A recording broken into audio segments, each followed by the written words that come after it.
All right, Jay, I'm going to turn it over to you. Jay was a boot camper, for those of you who are not aware, and now he's executive coach, premier executive coach, and a go-to resource for me personally and professionally. So I am probably, I don't know, I could be Jay's #1 fan, but I think I'm vying for that position with a lot of other people. So Jay, I'm turning it over to you. Yeah, and one thing you didn't add, Christy, is that I co-lead Northern California. Oh yeah, with yeah. you. He co-leads it, and we have so much fun. Part of you guys have seen it, but the other ones have not. So yeah, NorCal rocks. Yeah. So I'm gonna open up a presentation here, and I'll do a little bit more thorough introduction of myself in the presentation. So give me just a moment to set that up. Right.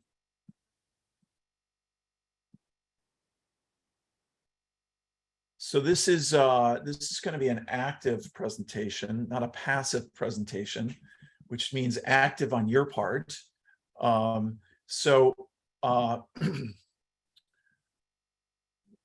What I'm going to discuss today is showing up with authenticity and charisma to create energetic congruence in your career and life. So let's just start with, who am I? Some of you guys know who I am because you've been through boot camp with me.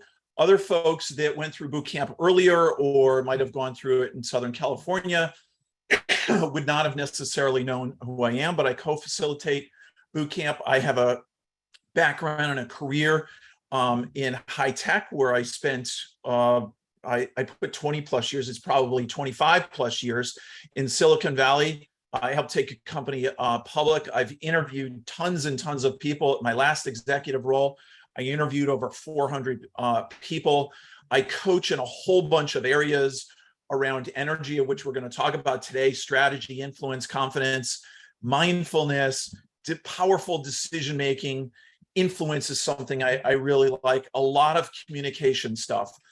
So that's my background. I'm located in Piedmont, California, which is in the East Bay of the San Francisco Bay Area, about 15 minutes from the Bay Bridge, so I can get into the city with no traffic pretty quickly. So what I do is I help leaders really make powerful decisions in their life. And it's by creating a mindset and creating clarity and certainty that helps them make the key decisions that they need to make. And who do I serve? What are the types of clients that I have? Well, I serve vice presidents, CEOs, the C-suite. I've served all sorts of industries, all sorts of departments, from operations to engineering to sales. I've done a lot in sales because I had a background in sales. So I serve a wide variety of folks. And my clients are really just like you. And so what I'm going to do is I'm going to talk to you guys as if you're my clients today, and we're coaching. And the other thing that we're going to do is we are going to crowdsource some of your input during this call. All right. So when I ask a question and you see a little Q in the upper right-hand corner, that's your prompt to contribute on the chat window here. Now, this presentation, parts of this presentation I have used in boot camp. So if you have been through boot camp with me, part of this is going to be a refresher, and that's okay. And what you should know is there's new content in here too. Now, I'm not sure exactly how long this presentation will go, but it won't go the entire time. And afterwards, we can coach. I'm happy to coach on any of these topics or any topic you bring up. But what I really wanted to touch base on is the mindset around energy, because it's so critical for everything. And when I say that, I had a former client who happens to be an Olympic athlete call me recently and say, you know, I'm working out some relationship stuff at work and my mind isn't in the right place, helping her with mindset. It doesn't matter whether you're a top performer uh, Tiger Woods, has had many coaches, and some of those are mindset coaches. So how we hold our mind is critical to how we show up every day. So the focus areas that we're going to do is mindset, energy, rapport, and charisma. So 1 in the chat if you're ready to go, 2 if you're asleep. So fire it up in the chat. So I want to make sure we have full engagement here. All right, looks like we got a group that's ready to go here.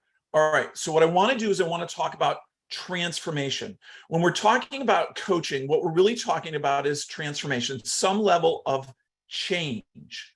All right, so the question I have for you is this, and there's a cue there. What are 1 or 2 words that drives transformation for you? Put it in the chat window. And the value of this is that when you start seeing what other people are putting in the chat window, this is an opportunity for you to be inspired, not by me, but by other people here. So growth, discomfort, curiosity, efficiency, authenticity, excitement, creativity, passion. Yes, boredom, yeah. Learning new things, passion. All right. I define transformation in my coaching business formulaically. All right. So I'm going to share with you this formula, and we're going to use this formula today. All right. Transformation is insights married with action, accelerated by commitment. If you remember, graphing in the old days, if you use an exponent, it will rapidly grow, right? So commitment can rapidly accelerate this. So our job today is to get insights and actions. And my goal is to inspire and stimulate insights for you guys. Inspire and stimulate insights. And your job, should you choose to play, which everybody signed up when they said 1, is to capture those insights about yourself and take action. All right. So commitment to being creative. So this is one of the things that I'm asking of you guys today is commit to being creative on this. And what that means is set aside any preconceived notions. You might think, oh, I understand this, I understand that about mindset. What I'm asking you is be creative and open-minded here as we do this. So step into a playful, creative way. Walk out with a list of insights and find the actions that you can follow up with. All right. So that's kind of sets us up. So let's talk about mindset. All right. My question to you is this: what are the benefits of a strong mindset? We can certainly answer this in the context of a job search, but you can also think about this for challenging at work. I'm dealing with a challenge at work. And what is the advantage of focused energy, exposure to diversity of thought, results, the power of positivity. Yeah, I'm going to touch on the power of positivity. Who else has input? Strong mindset, looking for everybody to play. Energy, being able to hear others clearly. Yes, drive. We're going to talk about that. All right. So a strong mindset creates a high level of certainty. A high level of certainty. Certainty drives results. And when we do that, we have empowered thoughts. All right? How you change in your mind, this mindset is critical for you to reach a level of creativity, to feel empowered. All right? So an empowered mindset increases your focus and capacity. Now, let me tell you, focus, your ability to focus. What is focus? Focus is what I decide to put my energy onto. Your focus is like a lighthouse. Imagine that you are responsible for a lot of ships, and all those ships are sitting outside the Golden Gate Bridge. You've got a lot of ships, and you've got to bring the ships in, and it's dark at night, and you've got a lighthouse on the hill. And your lighthouse, the purpose of the lighthouse is to guide in the ships. All right. We're using kind of an antiquated thing from the old days before there was GPS and pilots and stuff like that. But if you imagine that your lighthouse is your ability to focus, you can't bring in all the ships at once, can you? Those ships are your projects, the things that you want to do. Your ability to prioritize, your ability to spotlight the right ship and bring it in, your ability to say 25 minutes right now of Pomodoro time is my focus, and I'm not going to be distracted by anything else. Focus is one of the resources you completely control, and your ability to control that focus will dictate your outcome for the day. When you come to that with an empowered mindset, you increase your focus, and doing that increases your capacity. All right? When you have an empowered mindset, it helps create an unshakable confidence for yourself.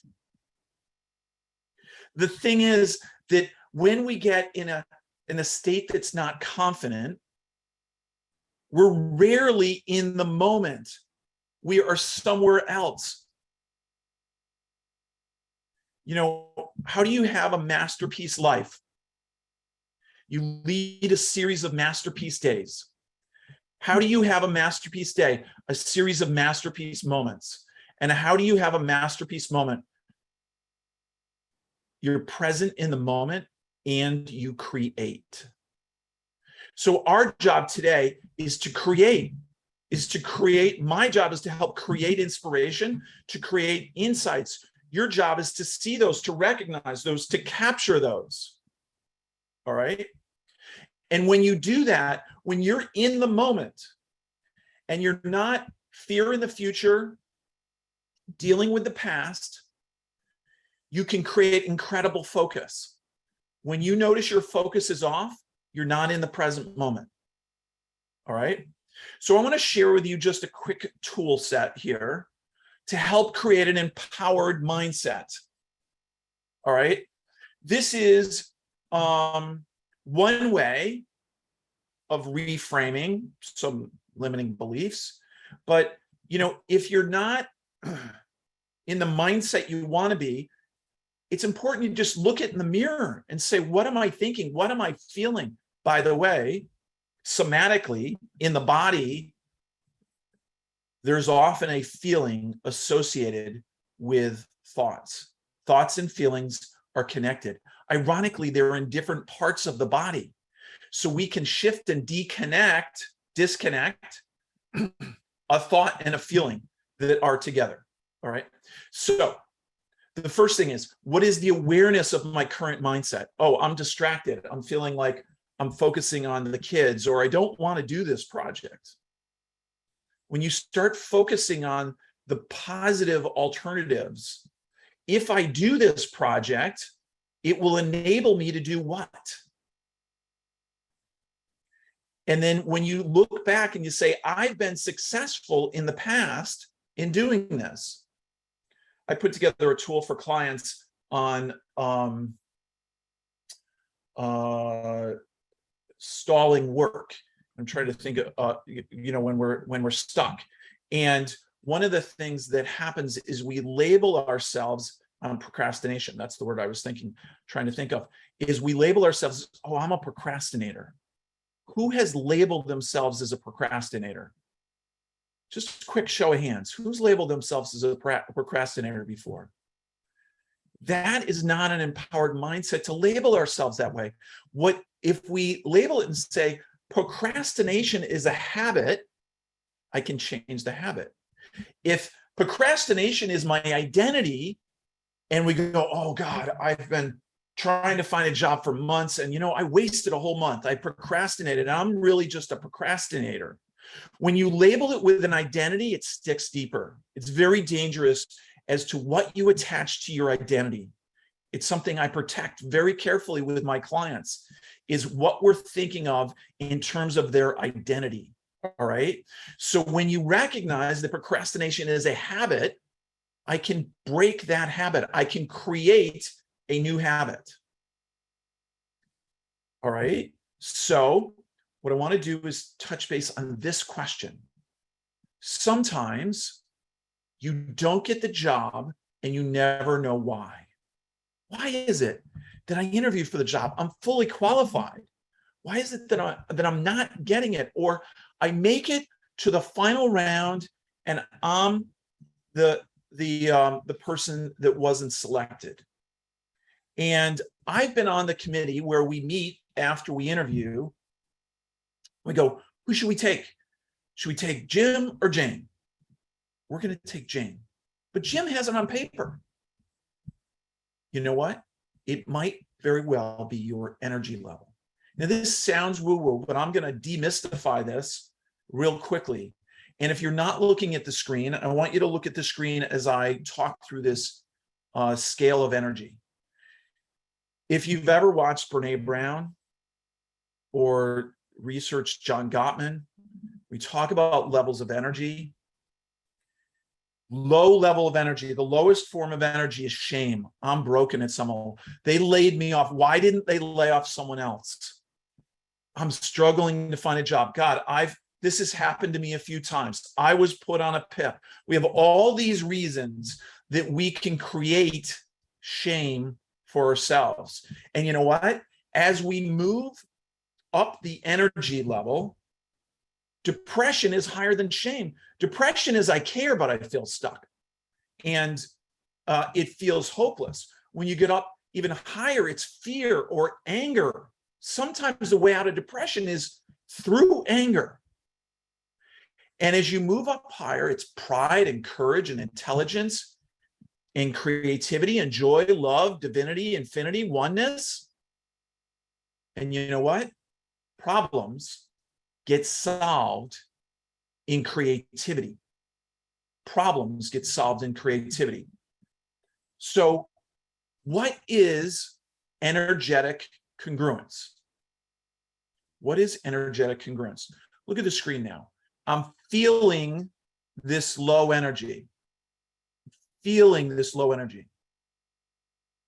But you know what? I have a job interview. Where should my energy be? High. So what I'm going to do is I'm going to present high. Feeling low, present high. So when I feel low and I present high, that is energetic incongruence. When I'm feeling one thing and presenting another. And let me tell you the problems with that. First of all, for the person that's living that, it's exhausting, isn't it? We've all been there. It's exhausting. The second thing is that when I'm energetically incongruent, my body language leaks. My body language leaks. And I could tell you all the ways that your body language leaks. And I help people with this all the time. I was just helping a CIO yesterday with this. And here's the most important thing. Our subconscious reads other people's body language. When I teach body language, and I've taught some stuff on body language, people laugh and they chuckle and they go, oh yeah, that's right, I get it. But they don't know it consciously. They know it unconsciously. So the interviewer may not even be able to articulate why. But when the interviewer finds that there's incongruence, they don't trust you. It is a clear issue of trust. And in their mind, they go, something's off. I don't know what it is, but something's off. And this is why it's critical to make sure that we're aligned. And there's a couple ways for alignment. One is somatically through the body. The other is through mindset and pulling in other things, from your past and successes that you've had. It's really an issue of authenticity. I had someone reach out to me, it's probably a year ago now, because I've used this slide for a bit, who reached out on LinkedIn and said, they were looking for a coach. This woman has some grammar problems, but aside from that, she's energetically incongruent. It's kind of tragic, actually, when you read this and how she's holding this. So she's at the what I would consider very low end scale of this, not really empowered at all, is she?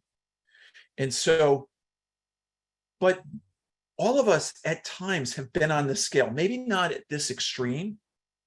So what I want you to do is just answer right now. How well are you aligned? So if you're feeling aligned, put a 1 in the chat. If you're feeling misaligned, then put a 2 in the chat, just so we get a sense. So we're seeing a bunch of 1s, we're seeing a bunch of 2s, right? And when we're misaligned, guys, it comes across in so many ways that you have no idea. So when we're going for these interviews and we're in conversations, and by the way, this is true when we're meeting with the CEO to make a business case. This is true when we're talking with clients on stuff. They go, does that person even believe what they're saying? In this subtle way, right? I love this quote. Whether you think you can or you cannot, you're right. All right, from Henry Ford. It is very much how you hold it in your mind. All right. So I want to talk next about confidence. All right. First of all, the question to the group that I just noticed someone put 1.5. We're probably all 1.5 at times. Confidence. All right. Question for you. What are some of the building blocks of confidence? Building blocks of confidence. Go ahead and put it in the chat. What do you think is key here? Another way to think of it is, what habits might someone have that are confident? Practice, humor, knowledge, believing in myself, consistency, skill, positive interactions, affirmations, gratitude journaling, growth mindset, sense of accomplishment. Yeah, all of those are great. What I'm going to do is I'm going to outline next 9 habits of highly confident individuals. 1, they fail fast. When I was a sales rep, we used to say, hey, if we lost the deal, let's lose it early. Right? If you fail fast, you can learn fast. The same is true if you're going through the job interviews, right? Act even when there's uncertainty. The key here is act. I have a goal triad that I use that I didn't put the slide in this. It's hidden in the back of the deck. I could show it to you guys later if we want it. But the goal triad, the keys are clarity. What do I want? The most important question. Why do I want that? And the focused actions. Of those 3, the most important is action. You won't get toward a goal without action. So act. Thinking differently. I asked you guys, I set a frame at the beginning of this conversation to say, you may already have a preconceived notion on this. I want you to think differently. We talked about focus. Creating focus. The other thing is we have to learn to take credit.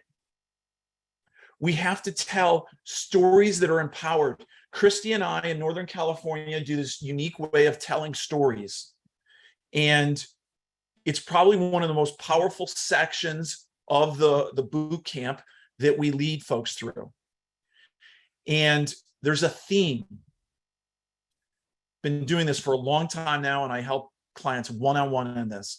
And I'll tell you what the theme is when people tell me their stories. They consistently undersell themselves. Almost every single person. Because I help them reframe and retell those stories. And when they get concise and they figure out how to take credit for stuff, here's what happens. I ask them, does this feel right to you? Is this you? Are we making shit up? They said, no. They often say, can you go tell my story? And I said, no, I'm not telling your story. You have to tell your story. But the thing is, when they have that version of the story, they can feel more confident. I go, can you represent that story? What I hear is a level of rising confidence when they say that. Isn't that right, Christy?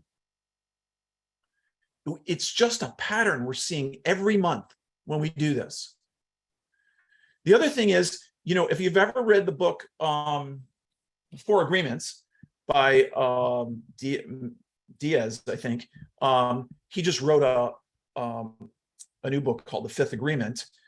One of them is don't take stuff personally. The person who gets wounded easily spends a lot of time in recovery. That's true in personal relationships too. If you take stuff personally, you're going to spend a lot of time wounded. Speaking up. I work with women a lot on this to make sure that they feel like they have a voice, a seat at the table in a group of men where they feel overpowered, and to not lose their authentic self. Guys also, but it tends to be more with women that I'm doing this. And do things differently as needed. When you're in a job search, when I'm working with people on job search, one of the things I ask them is your aperture wide enough? Is your aperture wide enough? If you say, I want to be the CEO of Tesla. Well, you know what? You're probably not going to get that job. If that's how narrow your focus is, right? So we have a question, what is the possibility of opening the aperture? All right.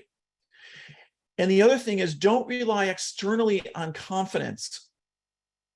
When people are unsettled because of what's going on in the world, whether it's the Supreme Court or anything politically, the way to get settled is internally. The groundedness for yourself happens internally. And when I work with clients, I work on a quadrinity, a quad of grounding, and it includes mindset. And we do spiral learning around mindset. Mindset is something I shared, regarding the Olympic athlete. I don't care who you are or how well you do mindset. We continually go back to it in the coaching because I want them empowered. I had a senior engineering manager at PayPal who came in and said, another department took one of my employees. I can't even work with you on coaching today. I go, well, can we coach on that? He said, okay. We spent 20 minutes grounding him. Then we worked on a communication strategy for what he was going to say to the other manager that he was pissed off who stole his employee, and then how he was going to manage up and how he was going to manage down to his team. He said to me afterwards, do you realize that what we did in an hour, it would have taken me 10 days to do? Right? So this is really important stuff to count on. All right. So take a good look at this, whether it's on this list or not. I want you to come up with one area where you think you could benefit most from growing. All right. Because the next slide is going to ask you the question to put it in the chat. All right. So if you need to look at this list, I'm just showing it to you now so you can come up with something. So everybody, I expect a response from everybody on the call. All right. So what confidence habit would you personally benefit the most from growing?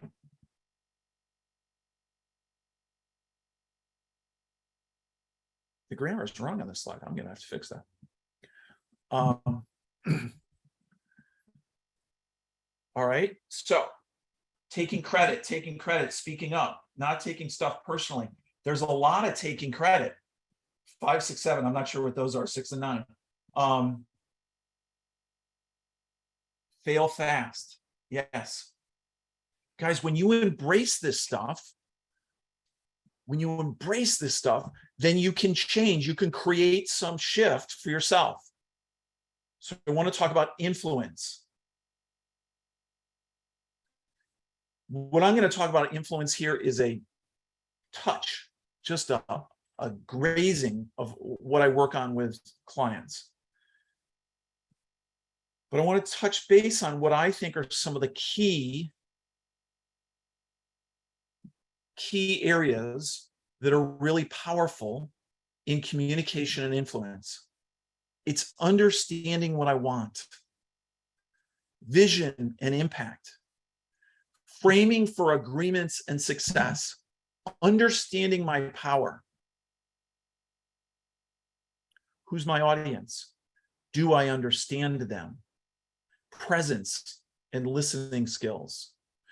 Guys, if you study presence alone, the ability to be present with someone, I can't tell you how many times I just focus my entire being on being present with somebody, not what I'm going to say next. Just pure presence. And people that are struggling go to tears because they're feeling my presence, right? When you create presence for someone, you can create incredible influence. When I say understanding your power, I have one definition of power that I use with clients as a tool, and it's power within versus power over, which I've referred to before as this inside, it's an inside game here. And when I think of that, I think of one, can I articulate to myself clarity and understanding what I want? Can I articulate it to myself? Those are not necessarily the same. I might know what I want, but I can't articulate it to myself. Can I articulate it to others? Can I hold the boundary with care and vulnerability towards my goal? I coach clients on every one of those steps. All right. So the other thing is relationships, rapport skills. I highlighted rapport because I'm going to touch base on those. Body language and storytelling. We're not going into storytelling here, which is this deep subject. So I want to touch base on rapport as critical for influence. What is good rapport? Go ahead and put in the chat window. What do you think good rapport is? Or what is rapport? Honesty. Trust. Built on trust. Trust. Finding some commonality quickly. Relatability, exchange, connecting with something that matters, finding commonality, mutual understandings. I like all of these. Common ground. Presence. I like that too. All right. I'm going to give you guys some ideas on how I think of rapport. Rapport is not just how's the weather. Are you surviving the pandemic? That's part of rapport, but that's technically called small talk. Small talk's important, but it leads to something else. Rapport is, I feel physically safe with you. I feel emotionally safe with you. My status is safe with you. Imagine selling to someone that their job's going to be replaced. How critical is rapport in that? I feel like my stories are believable to you. I feel energetically connected with you. When you have this level of mirroring with body language and connection, and our energy is the same, you know what? This means I trust you. And when I trust you, I often want to be influenced by you because you're like me. Our subconscious mind looks for safety. It looks for can I see this person as similar to me? If you're too dissimilar, I can't get over that barrier. All right. By the way, I worked with a VP of one department, and it was a sales operations department in this big company, and they weren't getting along with marketing. Marketing was handing stuff over to sales, and sales operations wanted to run and teach on it, and marketing felt offended. It was like, it seems petty when we describe it, but it was real conflict. And I taught the executive, the vice president of sales operations, how to create deep rapport with the organization on the other side. And it completely shifted their relationship, that started to shift the entire relationship with sales and marketing. All right. These things are really critical. When I was working with a president and CEO for a startup company that was looking for funding, further funding, and was questioning whether they're going to downsize or what's going to go on. They were under a lot of pressure. And the president had all these ideas to change, but he wasn't that great with people. And the CEO, great with people, but he was a little almost too hands-off. While they respected each other, they were in conflict. And I created presence between the two of them in a container-held conversation. The president broke down in tears, the 48-year-old man, because he felt seen by the CEO in a way that he hadn't felt seen. And the two of them understood each other, and we got on the same page so that then we could make decisions. Anytime you're in a conversation, guys, you can measure rapport all the way through a conversation. And let me tell you, when you're in conflict with someone, rapport is broken, and rapport should be repaired. If you're in conflict with a spouse, rapport is broken, and the first thing to do is not go talk about the issue you're in a conflict on, is to repair rapport.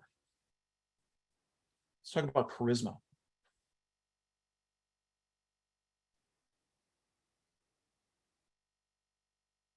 Before, I just want to touch base on this. What 2 questions do you think someone else's primal subconscious asks themselves the moment they meet you? What do you think it is? The moment you meet someone, what do you think happens in your brain? What are you asking about the other person? Go ahead, put it in the chat window. At a subconscious level, I'm giving you all sorts of hints here. Likability, listening. Can I relate to them? Do they like me? Can I trust you? Commonalities. Do I trust you? The second one is, can I rely on you? Do I trust you, and can I rely on you? How important do you think that is in a military operation where guys are working together, a Navy SEALs? You know, Simon Sinek has a talk that he talks about meeting with the Navy SEALs, and what they said was that they looked at all the qualifications that Navy SEALs had: strength, fierce leadership. The highest quality that made for a cohesive team is, can I trust you? They don't care how strong someone is, how smart they are, necessarily their leadership. It's something that we don't look for in the corporate world as much as we should, but do I trust you, and can I rely on you?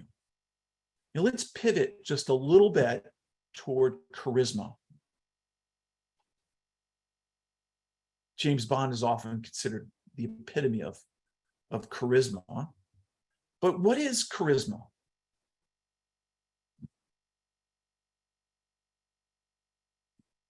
What is charisma? memorable, authenticity, confidence, energy,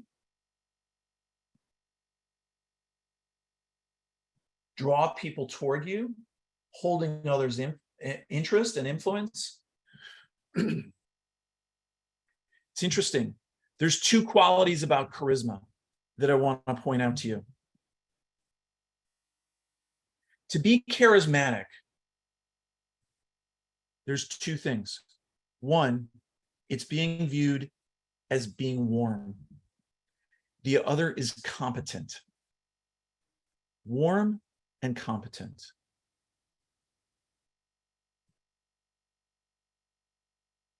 And here's one of the keys, though. Warmth first. Warmth first. That means being relatable, creating safety in a way that the other person is willing to look at your competence.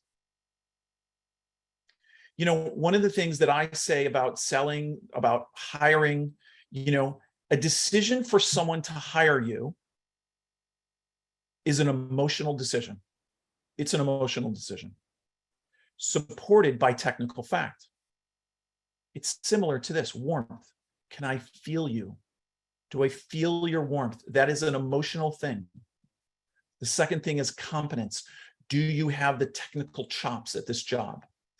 When we look, you know, when I said that I sat in a room and I said, you know, one person has it on paper and the other person, we want their energy here. We can feel them. We can connect with them, right? So warmth first. They did a study on Shark Tank. So Shark Tank, if you're not familiar with it, it's a TV show. It's very popular. A lot of people have heard of it.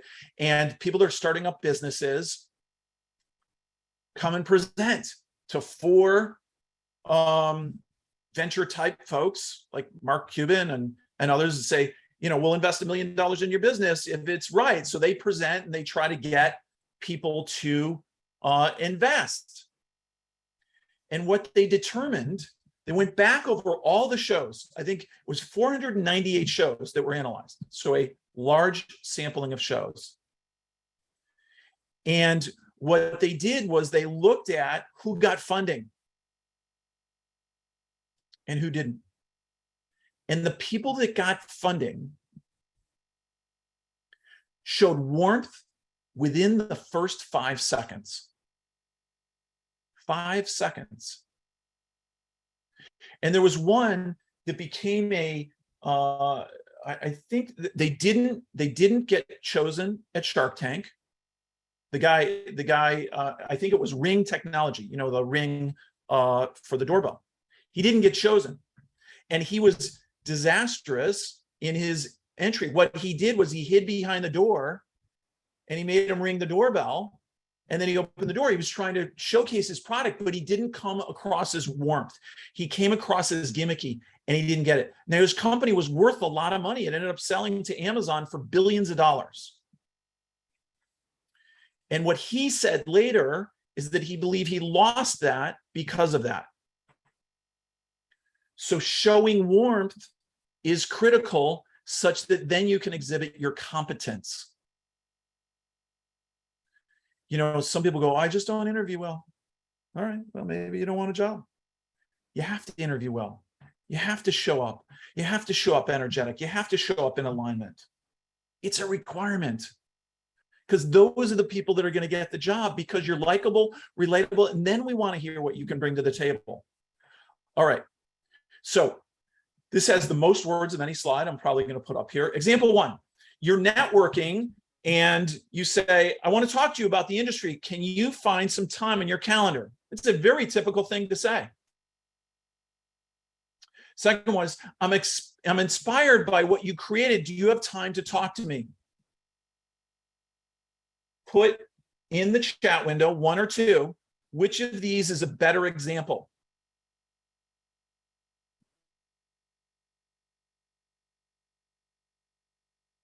All right. Everybody says 2. Why? Now put Y in the chat. You're complimenting them first. It's personal to me. It's focused on the other person. It's warmth. It's common ground. This is an example of priming. Priming. Because I have a background in neuro-linguistic programming. I have a background in hypnosis. And so I know what words can influence people. And they did a study, I think it was Harvard, where they brought people in to take an exam. And they said, in essence, and I don't have the numbers right, but the directional story, the directionalness of this story is correct, okay? Is that they brought people in to take a test. And they said, look, you've been chosen to take this test. We're excited. This is an important research thing. We're really interested in your feedback. Off you go. All right.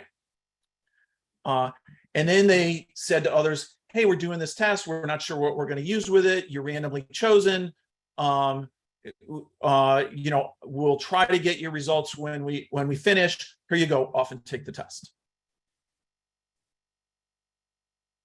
Group A did 25% better on the test. When you prime someone, when you use words that make them feel good about themselves, people show up differently. This is empirical.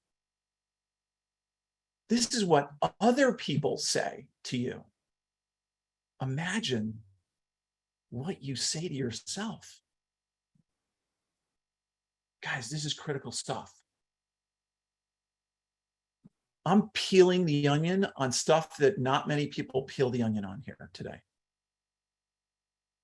So let's look at some of the stuff that I talked about. Body language, listening, pacing, breathing, mirroring, creating safety, authenticity, presence, reflecting, energy, vocal skills, warmth, competence.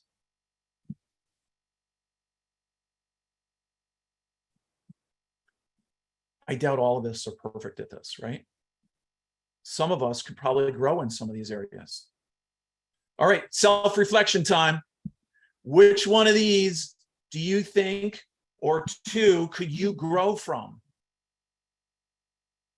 Put it in the chat window.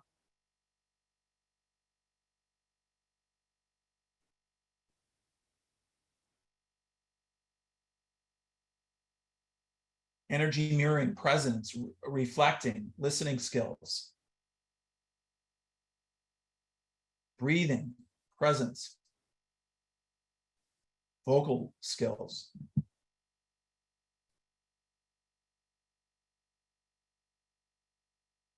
Vocal skills.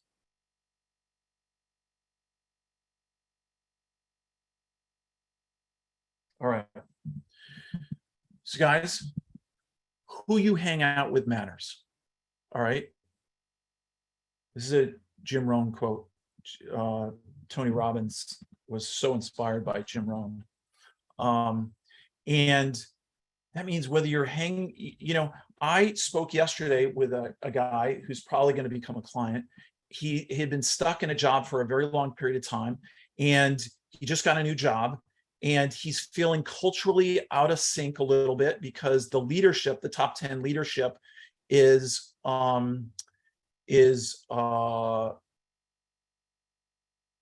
Chinese? No, they're Indian.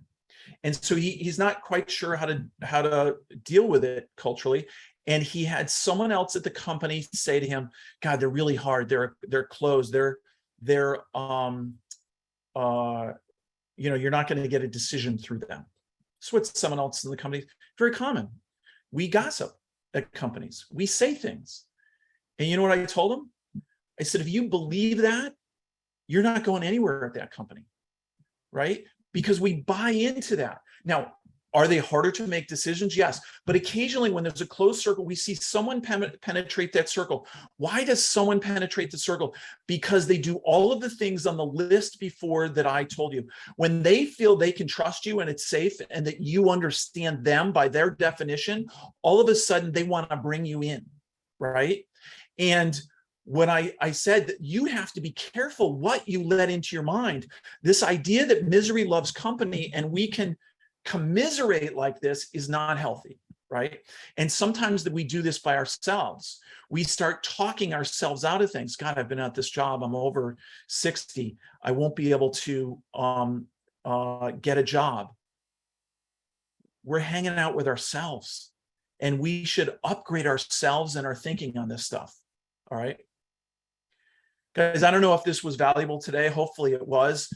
So we just touched on the tip of the iceberg. There's so much more, as you can imagine, that I go into with executives. We touch base on some of this stuff in boot camp, but I wanted to inspire you guys in some way to create something for yourselves. So where do we go from here? I'm going to bring this home a little bit. I'm going to go back to a slide that I had earlier in the presentation, and it was around transformation. Transformation is insights and actions accelerated by commitment, right? So hopefully today you got some insights, and it might be something that you saw around charisma that you go, I'm going to focus on that as a growth skill for me. It might be something relative to your current job search that you're going to focus on. So what are your key insights and actions from this presentation? Go ahead and share with everybody, because everybody else can benefit from you. Everybody play. Share one or more insights that you got from this conversation today.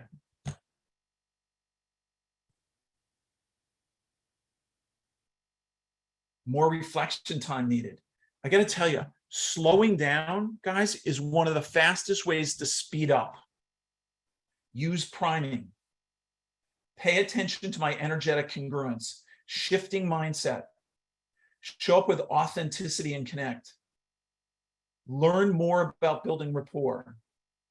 Somehow I'm in congruence subconsciously and I need to work on this. Awesome.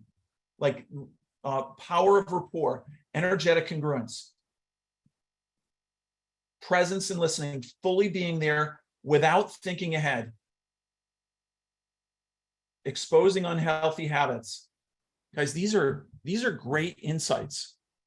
And one of the things I say is that if you're a ship leaving New York City on the way to Europe and you change course just 1 degree, you will end up in a different place by the time you get to Europe. And if you have one insight today that's a small insight, that you pivot on the insight and you take action to this and you create from this point, because we are all creators. The spirit of above has given us all the ability to create. And in this moment, we're creating together. We're creating insights, and you have an opportunity from here how to create further.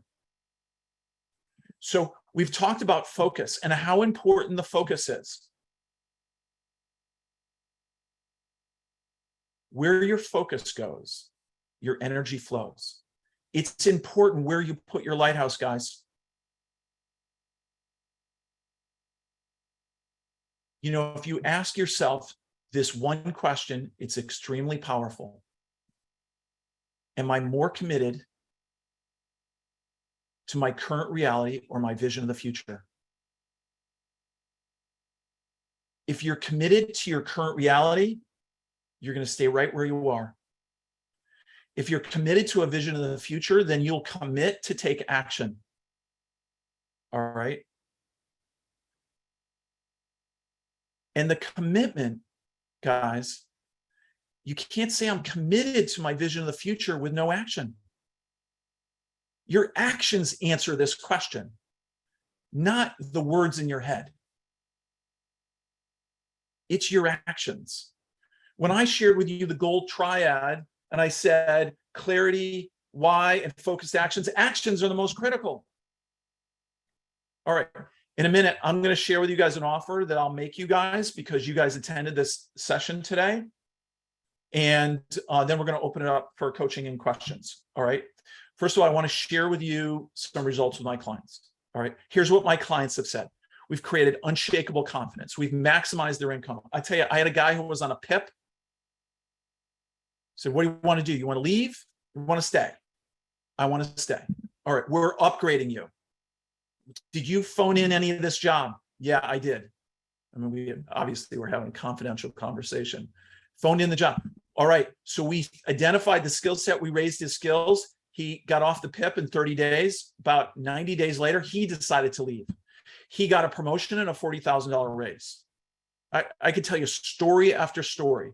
66-year-old woman who's a current client who said they're not hiring anybody over 66, over 60.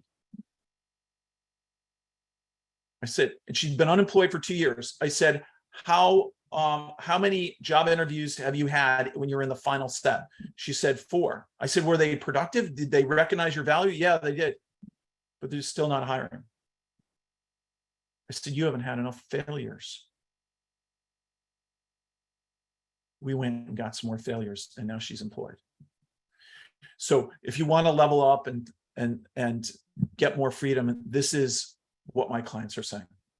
And there's some other stuff. I'm not going to spend much time on this, but I have testimonial after testimonial. I have video testimonials of people who have said this work has been life-changing for them in their situation.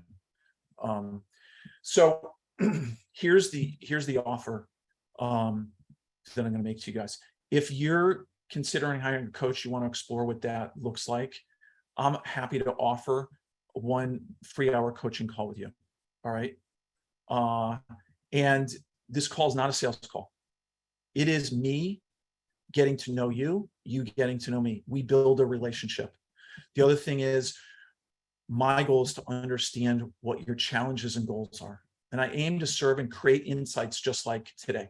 At the end of that conversation, if we decide that, hey, there's something here and we want to explore this further, then we will take it and we will be more specific in saying, let's construct something that might work for us working together. All right. So there's my email. Reach out to me if you want to do that. And I'm happy to spend time with you. All right. So guys, don't die with the music inside. It's a thing we want to make sure we're living with our spirit in full shine. So that's it. I'm going to stop sharing here. I'm going to take questions and coaching and any topic. I'm open to discussing. I'm open to discussing a personal situation relative to an interview that you're doing, or I'm trying to get back to full screen.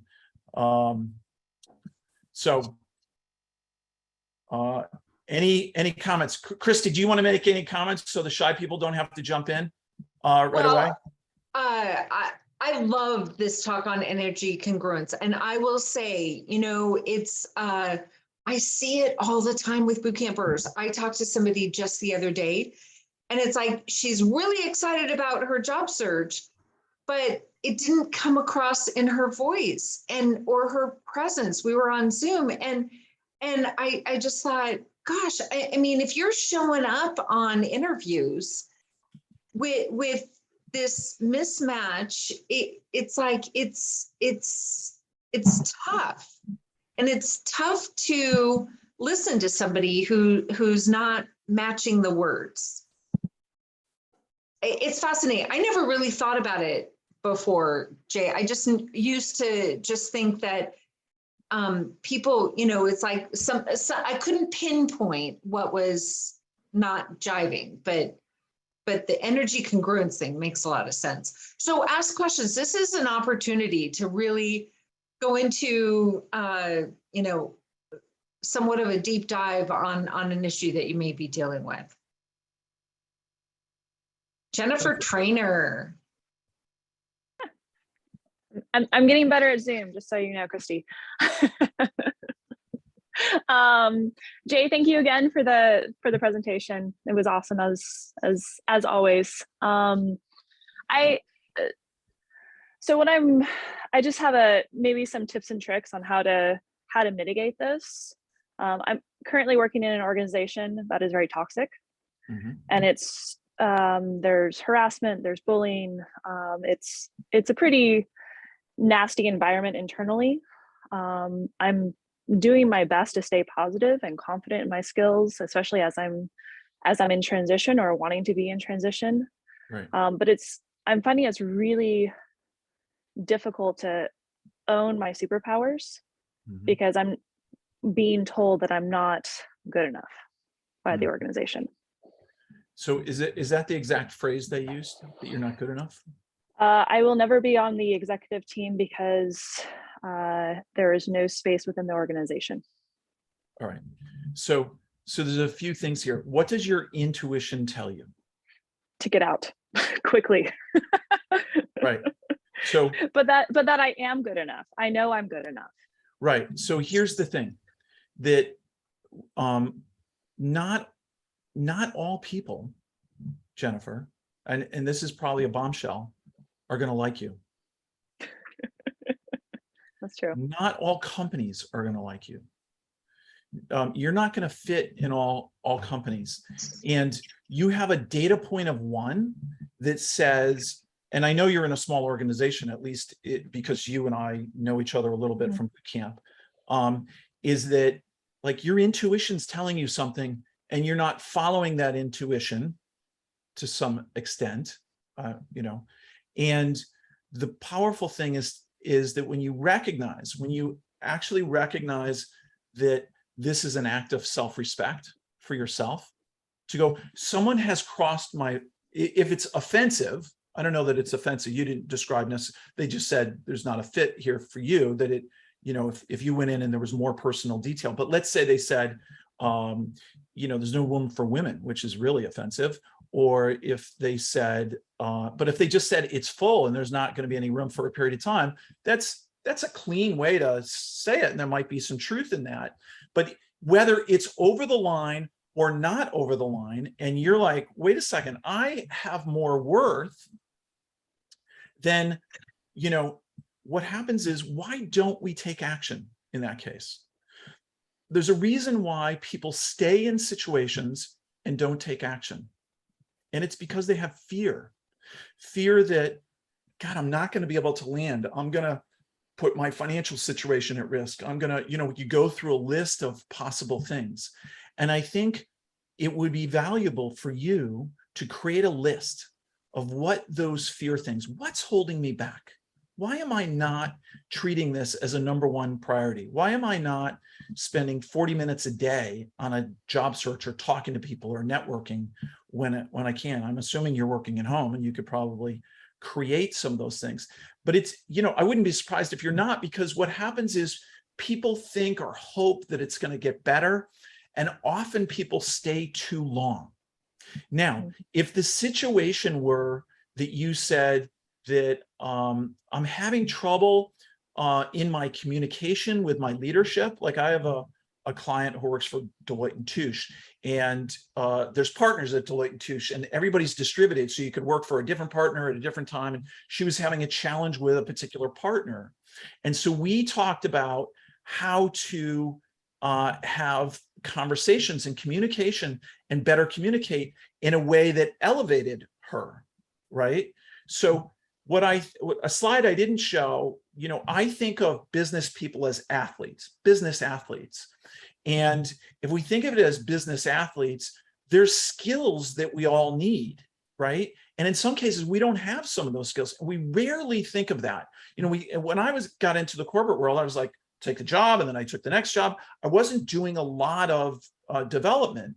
I mean, a CIO who just hired on with me, and he's shaking up the organization. He's pulling IT people from out in the field and centralizing IT. So he's making some major changes, and he just went from temporary to full-time on Friday. But we were talking through his announcement and stories and things like that.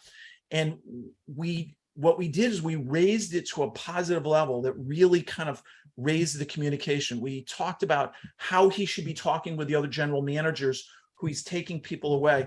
These are the skills that he didn't have or doesn't have. So all of us at various levels are missing some skills. So you can do a self-assessment and say, where am I missing on my skills? Are my communication skills really good communicating at the executive level?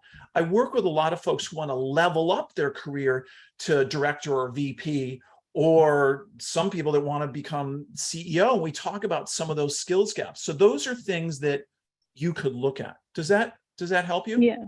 Yeah, it does. What insight did you get from that? Well, I think really what I want is I've been hoping for within the company is to level up, is to grow. And it's very stagnant. It's a very flat organization because it is so small. But what I'm noticing is what's really affecting me is the harassment and bullying that's happening, not directly to me, but to my customers by internal people. That's really shaking my confidence. Yeah, and you have to ask yourself, how long am I willing to put up with that? Yeah. Right? When you really get honest with an answer, I think you'll create some action. Yeah. Yeah.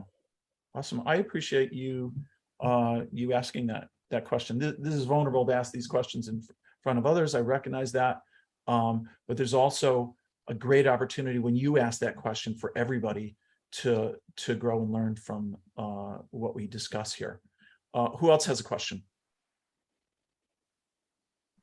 Tina. Yeah, so this is probably my second kind of middle age career pivot. And so I'm concerned about ageism and like the expectation that I can't think fast or not fast enough. What do you have any insights around that topic? I do. I'm glad you asked it. It's actually one of the things that we do at boot camp is we discuss people's limiting beliefs. I just shared a story about a woman who was 66 and found a job. And ageism is one of the common things that comes up when we do that exercise is,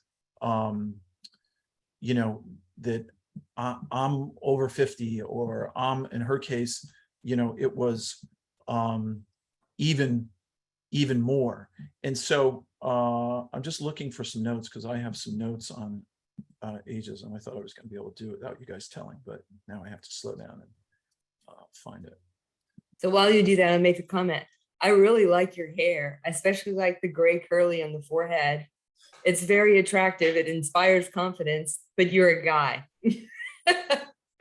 And I think if I wore my hair like that, it wouldn't have the same effect.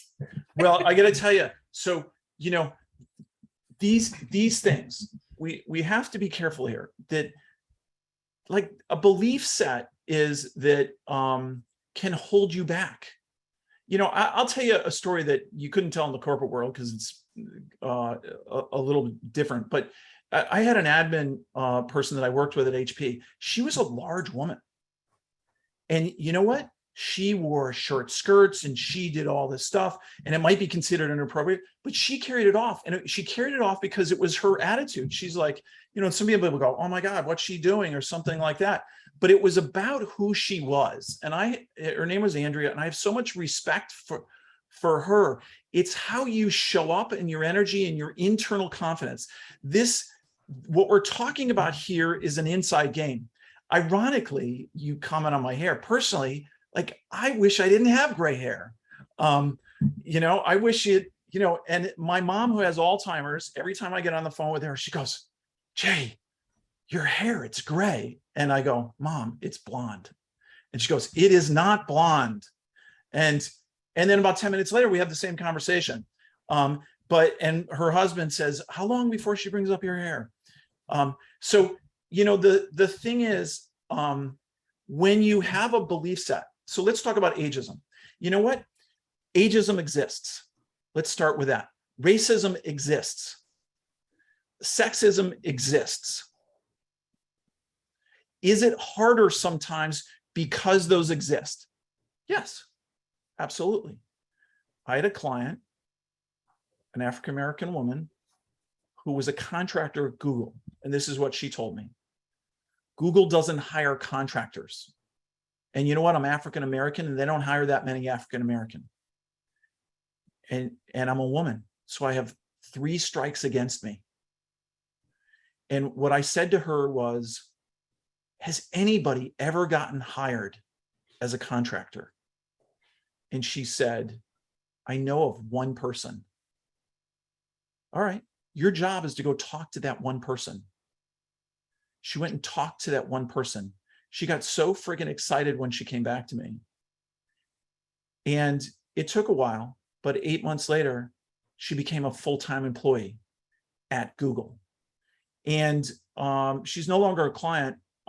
We worked together for a year, and I caught up with her about 4 months ago. And I called her and just said, hey, how are you doing? And how's it going? She goes, it's going great. And she talked about all the stuff that we had worked on and everything. And she said, you know, interestingly enough, I'm being interviewed for a podcast, an internal podcast at Google. And the person who was interviewing me is that guy who I went and found out who had gotten from a contractor's job to a permanent. And he's the guy that inspired me. I said, well, does he know the story that I told you to go work with him? And she said, no. So she told him the story on the podcast. And then he sought me out to have a conversation with me.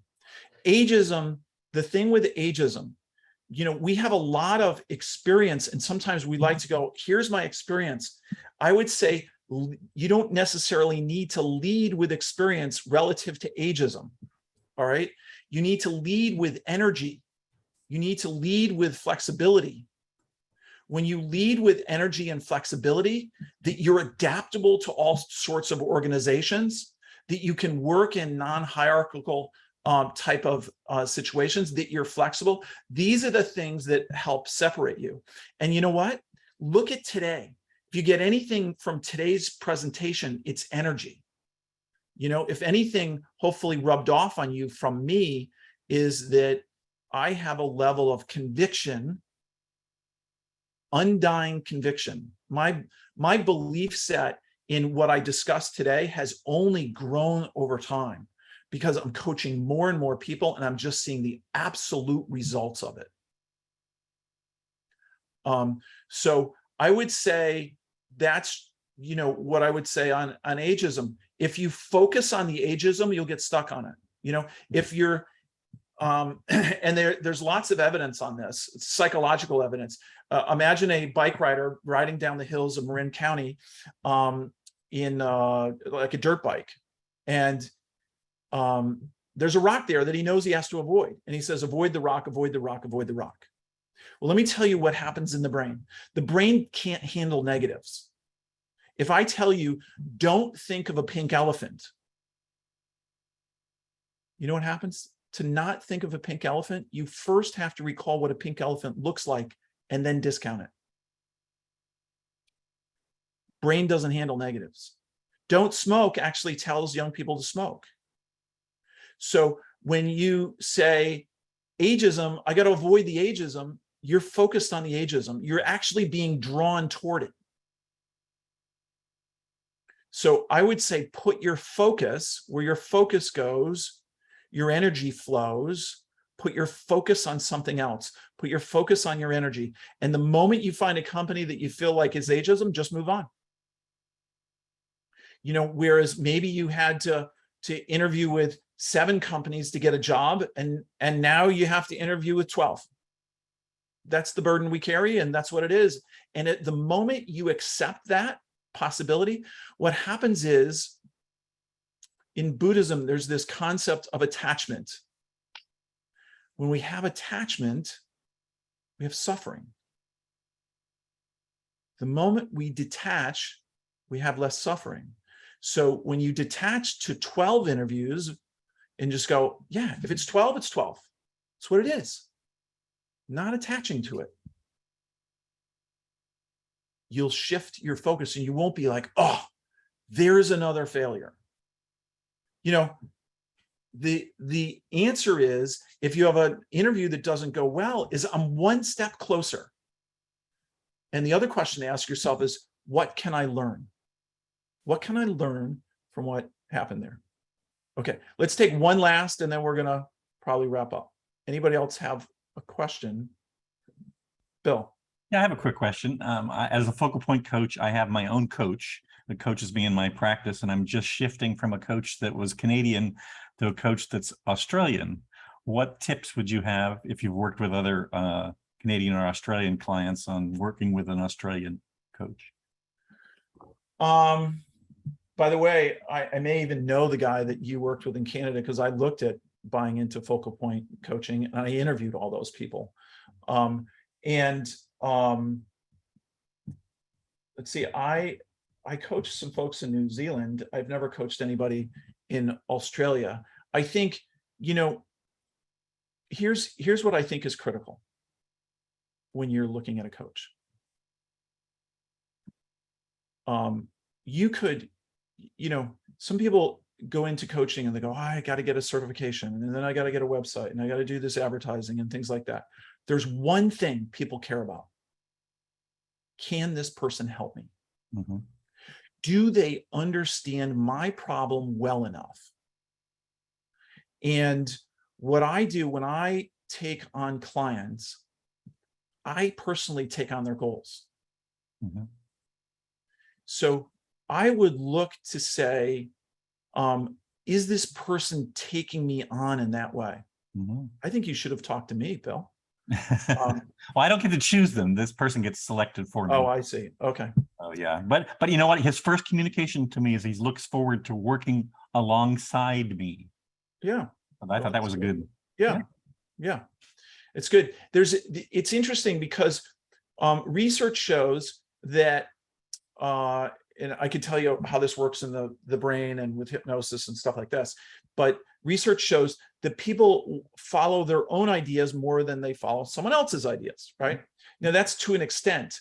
And so as a coach, my goal initially is to get the wheels turning. Like today, I attempted to get all your wheels turning, right? There's a very strict methodology I did to do that, to get the wheels turning.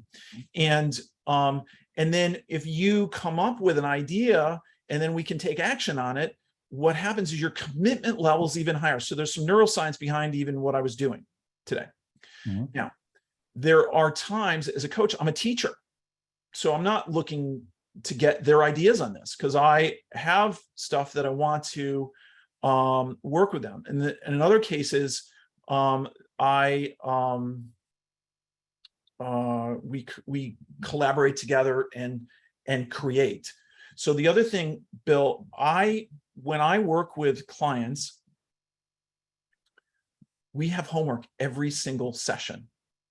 If you don't have, if your coach isn't giving you homework that you're aligned with, then it's just not as effective. I mean, I've had lots of different coaches, and right now I'm hiring a new coach that he's actually a famous guy, and I think the selection on this is, one, is this person in it? Do they have a passion? Are they committed? Do they understand my problem well enough to shift me? Mm-hmm. Right. So that's what I'd say. Great. Thank you for the help. Yeah. Hey Jay, I wanted to compliment you on your mountain bike analogy. I years ago, when I got my first mountain bike and rode on the trails of Mount Tamalpais, I wasn't very good, wasn't very confident. My bike wasn't very good. Now I search out those rocks and I go over the rocks because I'm confident that I'll do it and that my bike can do it. And you know what? I fall occasionally, and I tell my buddies, if I'm not falling occasionally, I'm not getting any better. Yeah. So it's a great analogy. It really Yeah. is. And guys, fall down 7 times, get up 8. Right. All right. Any other comments? Was the presentation on spot today? All right, good. I'm glad you guys liked it. So your job now is to go take action, right? I kind of spelled that out really clearly.